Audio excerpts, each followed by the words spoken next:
Good morning, everyone. Nadami din sa Little Siargao. Akong kuyog. Nagnakaw namin atong Little Siargao.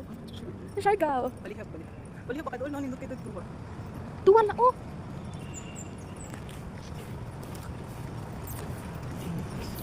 Guys, sorry kayo. Sorry kayo, mga tuka na kayo. Duwal man na siya, oh. Dito sa waterfront, guys. Karoon pa ko. Karoon pa si Sheila. Actually, guys, karoon pa ko agad diri nga lugar. Asa doon daw? Asa man dalusot? Diretso lang siya. Ito tala ba, garden?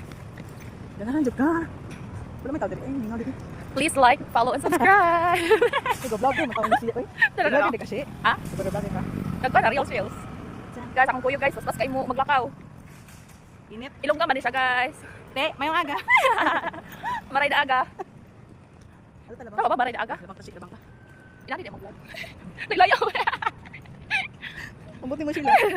Guys, muna yung view there yun. Indot kayo, marang nasa Padong Laing Country. mura lang. Kasi pura gyapon ni. So, guys, just comment down below if you are familiar with this place. Bo. Ano ko? Akong coach. Coach Elian. Coach. Ano to? Dapat ata si. Ay, sorry day na. Wrong way. Hi, Mimi! Mimi! Kung kailang garden, kung nanapan tubig dun. Ay, na-pull dyan siya, ay. Yes, pond. As in. Kapuyok sa garden siya ko. Sorry, kay I'm not.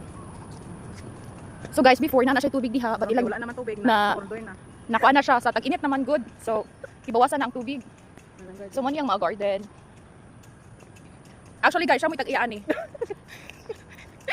Pero, siya may tag-iyaan eh, guys. Ayahang first mom. Pero wala man siya i-accept the owner sa ayahang parents. So, karon nga, nag-work na lang siya.